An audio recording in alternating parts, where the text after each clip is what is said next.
Hello and welcome to Atop the Fourth Wall, where bad comics burn. We come once again to the end of the year, and what a year it's been, eh? I stranded a guy in this universe, I got to fight Dr. Insano again, I got trapped on board my own spaceship that was trying to kill me, I learned to appreciate my favorite comic book team again, and I witnessed the final chapter of the Brute Force saga. I discovered true madness in the pages of All-Star Batman and Robin, and the darkness that dwells within us all thanks to the Tandy Computer Whiz Kids. I may have gotten those last two switched around. You make the call! I reviewed the first comics of the 2099 line, and I did my first review of the New 52. I witnessed the cast of Star Trek fighting a would-be god, political insurgency, Kang the Conqueror, and even the Grinch. I put bookshelves behind me for the first time. I got myself a new reviewer outfit. I discovered what may be the greatest comic ever made, Mr. T and the T-Force #2, and I explored the continuing downward slope of quality to Sci-Spy, Commandiate Earth's End, and of course, Marvel. But I think we can all agree that the most important thing that I did this year, the absolute pinnacle of my career as a critic, was that I got to be the cinema snob for a day. And what people don't know is that I got to be Phalus for a day. That was a hellish nightmare that I never want to do again. Internet static, and I got to be Linkara for a day. That was stupid. You didn't get to be me. Spoony was me. You just made me come and rescue you. I so was totally you. I even reviewed a comic and had my own computer and spaceship. Didn't you die or something, and it turns out we're all just figments of your imagination in some kind of Tommy Westfall-like scenario? Yeah, I'll get around to resolving that at some point around never. Still, you're the best imaginary friend I ever thought up, Linkara. I am still the sexiest person you thought up, right? I figured that went without saying. Ooh, damn straight.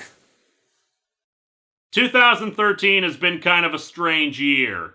The point is that I made a lot of people laugh this year, but there are also a lot of jokes that I could have made, but didn't for one reason or another. And now we're gonna look back at the last 5 years and find some more jokes that I could have made. These are the next 15 missed opportunities of Atop the Fourth Wall. Regrets, I've had a few, but then again, too few to mention, and more, much more than this, I did it my way.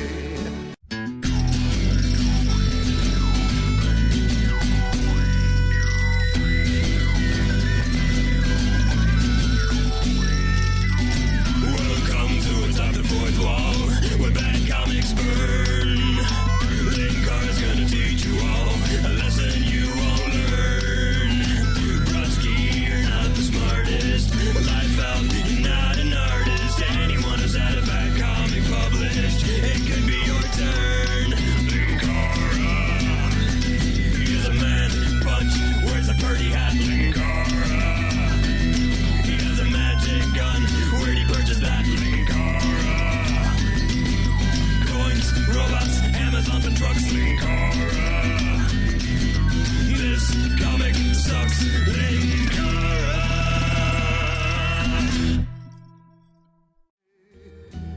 And more, much more than this, I did it my Number 15, from the Alone in the Dark crossover. This one gets the number 15 spot because this is technically not an Atop the Fourth Wall episode, but considering I was involved in it, I might as well bring it up. So Tara Reid, archaeologist...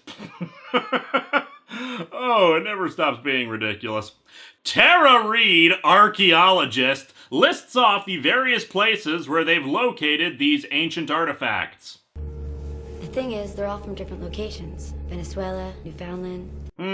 Newfoundland. I've never heard of that country. Is it anywhere near my home country, America? Linkara, there was a reason we didn't talk about Newfoundland in the review. This episode is going to be nothing but cameos from my fellow reviewers, isn't it? Look, the reason is because she didn't mispronounce it. I think the people of Newfoundland might object to that. No, because she wasn't talking about that. She was talking about Newfoundland. Newfoundland. It's an island just off of Ireland. It has a proud heritage and a wonderful history. And is the country of my ancestors. Really? No, you comic reading dork! Because everything Tara Reid says is either stupid or lisping or terribly acted. So I just focus on that. Okay, fair enough. Where are your ancestors from? Canada. Eh?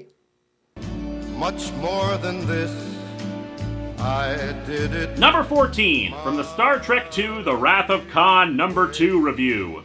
There were actually quite a few good jokes, that I felt anyway, that came out of my riffing on this terrible adaptation of the best Star Trek movie ever, including the sequence that actually occurred. That being said, given my love for both singing and another science fiction series, I'm surprised I never made this joke. Khan closes in on the Enterprise and begins talking to himself. Ah, Kirk, my old friend. Are you familiar with an old Klingon proverb that says revenge is a dish that is best served cold? It is very cold in space. In fact, Kirk, it's cold outside. There's no kind of atmosphere. I'm all alone, more or less. My lord, are we going to shoot at them, or? Let me fly far away from here. Fun, fun, fun, in the Khan. I fear that 15 years in exile may have softened our leader's superior intellect. Much more than this, I did it. Number 13, from Game Boy number 2. So Tatanga, after unloading all of the passengers off the plane, sets a course for Cape Canaveral to steal the space shuttle from NASA. The logic is that the plane they're on is far too slow to get them to Disney World, but the space shuttle goes 5 miles a second, meaning they'd get there in no time. Then again, Cape Canaveral is only 60 miles away from Disney World, and in this comic, they send the space shuttle up into the atmosphere before dropping it back down again. And as a result, it takes them longer than the 12 seconds the space shuttle would have, taken to get them there if they'd just gone in a straight line. Considering the average commercial jet is about 500 to 600 miles per hour, it would have actually taken them less time to continue on the flight. Tatanga, you're not good at courting women, your plans rely upon a crazy jerk who steals Game Boys, and you're bad at math. Perhaps you should be working your way up to conquering entire worlds. Perhaps start with conquering a Hardee's and seeing how well you execute that. Much more than this, I did it. Number 12, from JLA Act of God number 3. So I'm guessing Doug Monk actually doesn't know anything about Wonder Woman and was just vaguely guessing at what her powers and backstory were, since apparently the most compassionate and loving figure in the world, the Spirit of Truth, upon losing her superpowers, decides to go onto Wall Street, then forgets she ever worshipped the Greek gods and decides Catholicism is the way to go. Before she then turns suicidal. And somewhere during that, she also gets into a relationship with Superman because Lois was in love with Superman and not Clark or some stupid crap like that. I mean, can you imagine Wonder Woman and Superman getting together without any real build-up within the overall story? I'm sure glad that kind of stupidity doesn't happen in the New 52. No siree. Also, Kingdom Come does not count since Lois was dead and Mark Waid actually built up their relationship. But back to stupid Elseworld stories, there's JLA Act of God. So having lost all hope because God doesn't answer her prayers, Diana is ready to kill herself with a broken shard of glass. To be fair, she chooses not to and starts praying again. Now, here's the really stupid part I didn't think of at the time. She's pregnant. She knows that she's pregnant. And yet immediately after she stops herself from committing suicide, she starts praying for some reason to go on, some hope. Gee, Diana, perhaps that hope could come in the form of that baby you're carrying. Just tossing that idea out there. But no, her salvation comes in the form of the Brawny Man, aka Superman, who went off to become a lumberjack or something for a bit. And yet she's pregnant with his baby. Except they've clearly been apart for quite a while. And considering how Clark was treating her throughout the story and acting like a drunken idiot, I'm having a hard time believing she was in the mood to sleep with him. I'm sure the smell didn't help. Personal hygiene is usually the first to go when you stop giving a crap. Then again, it's a Doug Monk story. He didn't give a crap unless it involved Batman in some capacity. Much more than this, I did it. Number 11 from NB Comics, number 1. NBC Comics provided a lot of material to work with, in particular the story of Michael Jordan, Wayne Gretzky, and Bo Jackson forming a crime-fighting trio to help kids around the world. And of course, it revealed the ultimate weapon of doom that, if we were ever to find out its true nature, would no doubt doom all of existence. The laser bat. However, there is another part of Pro Stars that I failed to point out. So the Pro Stars went to the Amazon rainforests to help a band that had gone missing and ran into the invisible villain known as Captain Ipanema. Well, we assume he's Captain Ipanema. Since he's invisible, we could actually be dealing with Marley's ghost here. While not explicitly stated in the comic, said comic served as the lead-in to an actual episode of the Pro Stars cartoon, where we learned that Captain Ipanema was trying to steal the world's supply of Amazonite. At the time, I scoffed at the idea of something called Amazonite, because clearly they named it that because, hey, they're in the Amazon, they're Amazonite. Though I'm probably giving the writers of Pro Stars too much credit for even thinking that far ahead. They probably were actually thinking it was Amazonite or something because it's an amazing mineral. However, I scoffed too soon because as it happens, Amazonite is in fact a real mineral, sometimes called Amazon stone. It is also indeed found in the Amazon River and parts of Brazil. It's also been found in friggin' Colorado and Virginia, and for a time was most commonly found in Russia. It's used as a gemstone sometimes, but the thing is that Amazonite is part of the feldspar group of minerals. Feldspar are the most common minerals on Earth! So we have an invisible pirate captain, in full pirate regalia too, kidnapping people in his potentially illegal mining operation for a mineral that is not worth very much money, and whose world supply is not located in one area. Pro Stars was not a good series. Much more than this, I did it. Number 10, from Superman Meets the Quick Bunny. So the Quick Club has transformed their super uber-duper rocket treehouse into a hot air balloon, and trust me, knowing the context for that sentence does not make it any less crazy. And the Weather Wizard has created a massive storm in Washington, D.C. In particular, there's a tornado that's causing problems with the area and the balloon, but one member of the Quick Club, Patty, has an idea. I read in a science book once that the safest spot to be in during a tornado is its eye. Of course! Don't you know anything about science? No, the eye of the tornado is not the safest spot to be! Well, okay, sort of. Yes, there is a relatively calm area inside of a tornado, but the only way to get into it is through the violently horrible wind currents. And even if by some miracle you did get inside, tornadoes are not stationary. They tend to move fairly quickly, so you wouldn't be able to stay in it for very long. But of course, the Quick Club has a very easy solution to both problems. You see, they just fly up and over the tornado and go inside of it.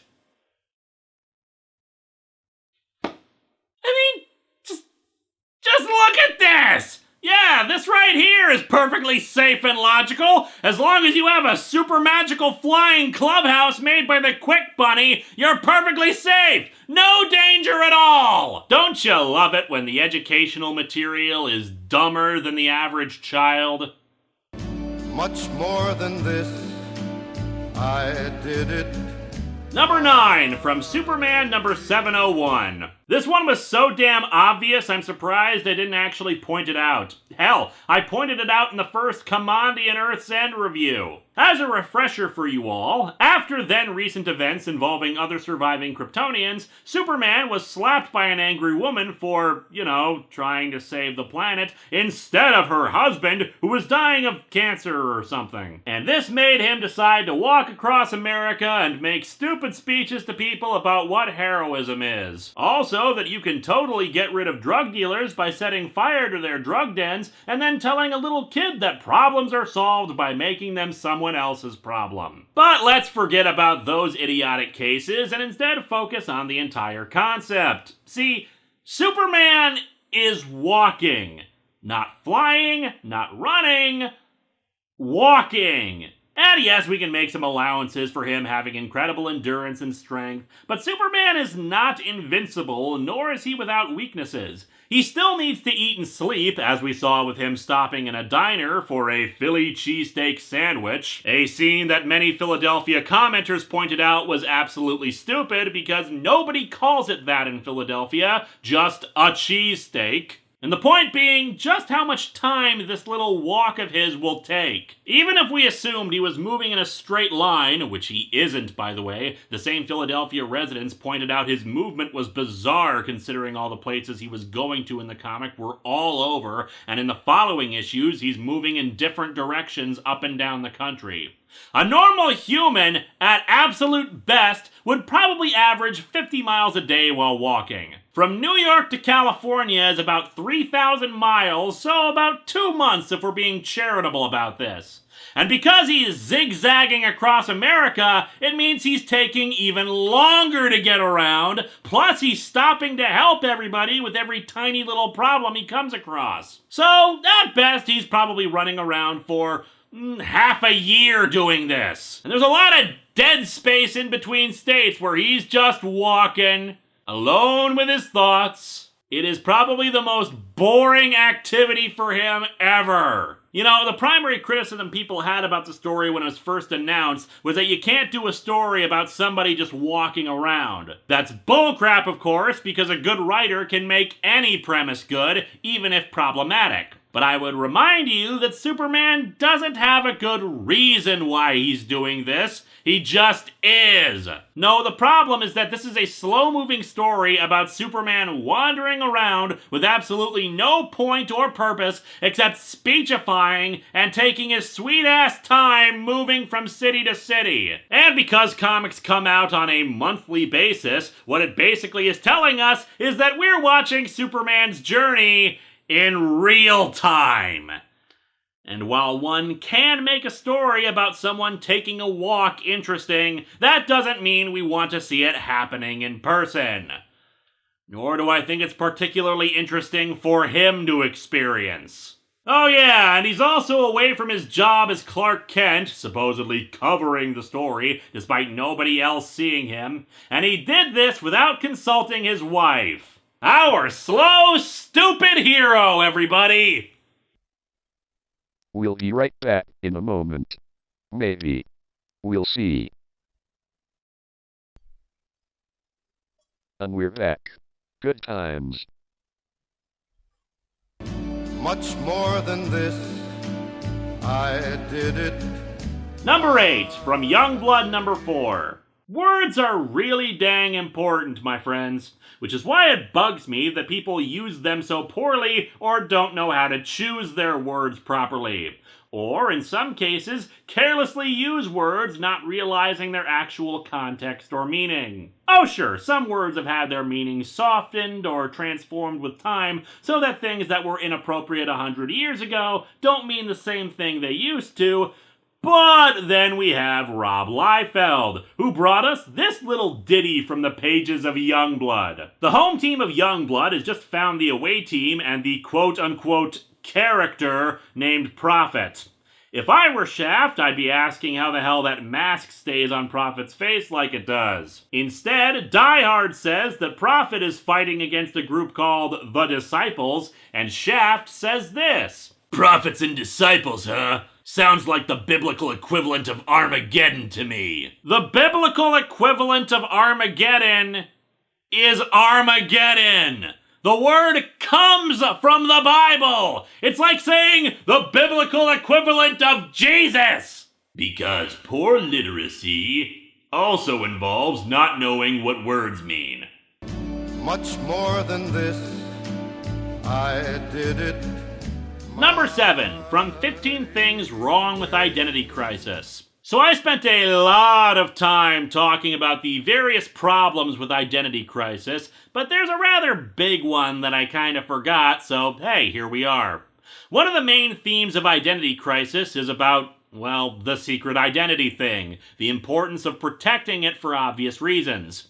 And here we have Jean Loring, crazy lady who murdered someone and is an accessory to at least 2 other murders. Without trial, she is placed inside of Arkham Asylum and, well, it became public knowledge pretty quickly that she was responsible for the murder of Sue Dibney. Except she has quite a lot of information about the secret identities of other heroes, Batman included. And let's not screw around here. Arkham has pretty crap security and houses hundreds of psychopaths and crazy people and villains who all have a beef with Batman. And oh look, here's this normal human lady who happens to know Batman's secret identity. Even if they didn't know that she knew, she's pretty unhinged. Do you want to keep her in a place where she could let that information slip because she's having a fit of insanity? Oh, who the hell am I kidding? It's Arkham. If she hadn't found the Eclipso diamond that brought her into Countdown,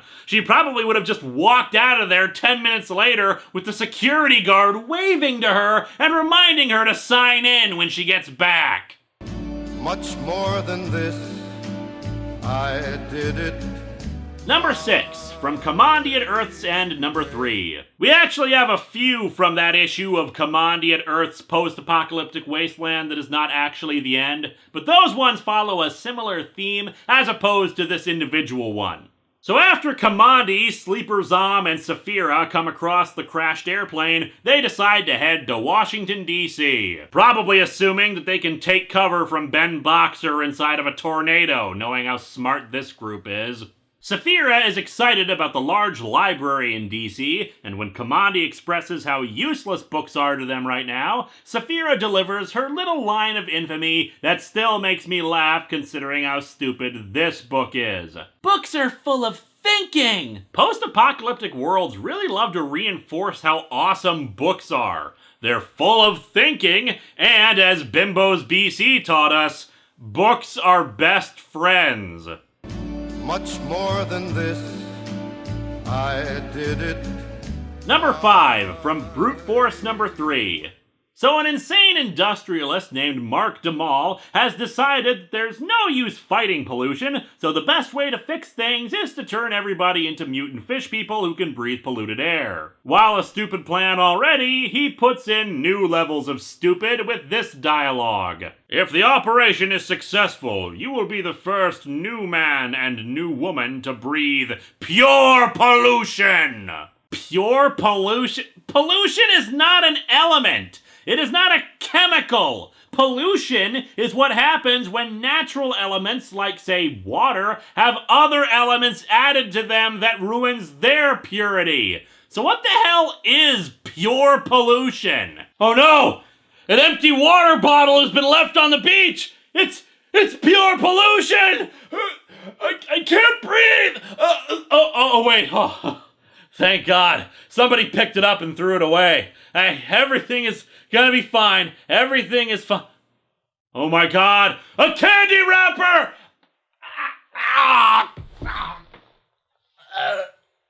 Damn you, pollution! Damal, why do I get the feeling you got all your knowledge on pollution from Godzilla vs. the Smog Monster? Much more than this, I did it Number 4, from Comic Book Quickies number 1. In the first edition of Comic Book Quickies, we took a look at a short Star Wars story that tried to explain why Jedi were not allowed to fall in love. Many commenters tried to explain that in the actual canon it was more about reflecting Buddhist teachings and techniques about rejecting material possessions and earthly connections. And I say taking little kids away from their parents to raise them in a restrictive environment where they're not allowed to express their feelings, or at least learn healthy ways to express them, is really kind of stupid and short-sighted. And considering in the expanded universe, Luke Skywalker reversed that call and said Jedi were allowed to marry once he became the head of the Order, I think that's kind of a major point to me. But hey, fair is fair, and I do understand what they were trying to go for, and the overall concept in Buddhist teachings.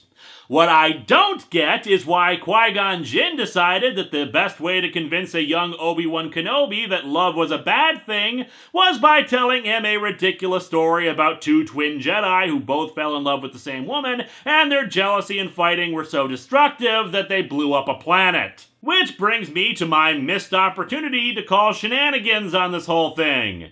I mean, besides for all the other reasons I can call shenanigans on this. Namely that, if the entire planet was blown up, and this happened really damn quickly, remember, how the hell did anyone learn about this? The story established early on that it was in the very early days of the Jedi Order. There weren't a lot of Jedi out there, and communication was pretty scarce. Hell, there wasn't even any debris from the destroyed planet. It was utterly vaporized. How the hell did they find out about that? And I know some of you are gonna start telling me, well, they learned about it through the Force. That is a cop-out and you know it. If the Force was able to convey information about this kind of stuff in as explicit a detail as Qui-Gon described, from their childhood to their adulthood, they should not be having problems figuring out half the crap they have to discover later on. Hell, in the original Star Wars, Alderaan was blown up, and the only thing Obi-Wan knew from his connection to the Force was that millions of voices were silenced, not that a giant ball had blown them up. Relying on the Force for everything is not good writing. It's the equivalent of the First Doctor's magic box, doing whatever the hell you want it to do. The story is stupid, Qui-Gon Jinn is the worst Jedi ever, and he is personally responsible for letting Jar Jar Binks hang out with everybody during the entirety of the Phantom Menace.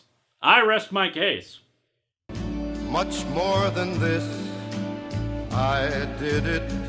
Number 3, from Marvel number 1 and number 2. So Al, in his infinite wisdom, decides to use his bank card from the future in a modern ATM machine, thinking that it will work in the past. When the machine eats his card, he goes inside and meets Alan Greenspan, who says that his card is valid, but that since it's from the future, the account won't come into being for another 3,000 years, and thus he can't let him have any money. If you have not been keeping up with the Marvel reviews, just realize that that is barely the tip of the insanity present in that series. Upon leaving the bank with only a toaster to show for his troubles, a criminal accidentally trips over his dog, and thus he is granted a $100 million reward in $100 bills. While the first issue does not mention the kinds of bills in it, we know from Marvel number 2 that they are $100 bills because that's what he's handing out to people from his huge sacks of money. Oh yeah, he gets a second bag of $100 million for capturing the same criminal twice. Again, it's a really weird and stupid comic. So why am I bringing all this up? Well, someone in the comments did the math for me. $100 million in $100 bills takes up 3,980 square feet and weighs 2,040 pounds. And the dude is easily carrying those sacks of money. You know, Al thought that traveling through time gave him superpowers. Evidently it did. Not super strength, mind you, but the ability to pull off ridiculously idiotic stuff like this. That is indeed a superpower, it's just not a good one. Much more than this, I did it. Number 2, from Cry for Justice number 2. So Hal Jordan, after his temper tantrum on the JLA watchtower, proceeds with Green Arrow to the roof of a building and trades horrible and stupid remarks about promiscuity and how Hal hates Gotham because he's an idiot. Yeah, well, I know this is Gotham, where it's law, apparently, that people conduct every important conversation on a rooftop, but is there a reason we couldn't have met in your office? Don't be rude, Hal. Yes, Mom. Rude? I'm freezing! You're freezing on a slightly chilly night when you fly around in space all the time. You know, outer space. It is very cold in space. Well, apparently it isn't, Con, because Hal is feeling slightly nippy on a rooftop. In fact, this dialogue is so stupid that Green Arrow actually calls him out on it. You've been in deep space, for Pete's sake. Suck it up. Cry for Justice was so stupid that it was actually becoming self-aware of how stupid it was. I don't even know how that works. Regrets, I've had a few, but then again, too few to mention. And the number one missed opportunity is from Kamandi at Earth's End, number 3. Yep, told you there were a few more missed opportunities for this one, but fortunately, they're all on a theme. Cruising Thunder Road, eh? Well, good for them to be cruising on it. Me personally, I can never get beyond Thunder Road. Speaking of, where is Thunder Road exactly? Is it just over the horizon? Or is it perhaps beyond Thunderdome? Wow, that plane is really getting hammered with laser beams. And the beams are coming down in a very specific area. The sphere of attack, as it were. And they move so fast, like thunder. Wow, they just can't get beyond Thunderdome. No! No! No! No!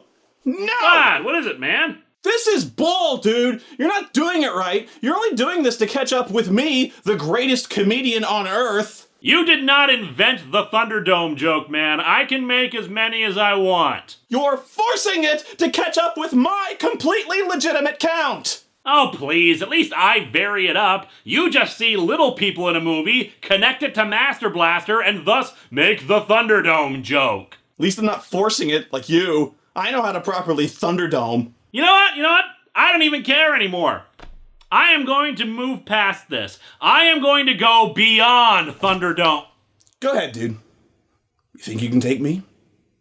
Go ahead on. It's your move. Well, that's it for 2013.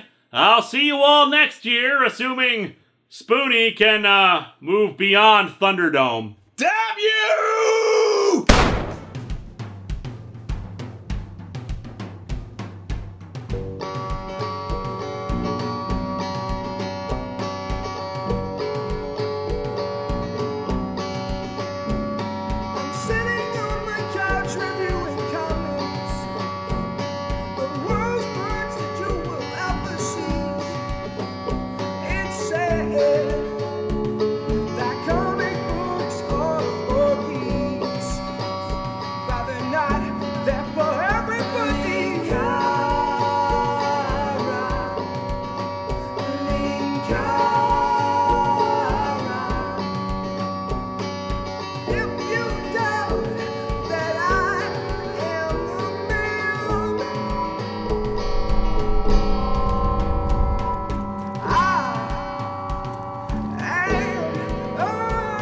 Oh, shit. In hindsight, probably should not have fired my gun at the camera.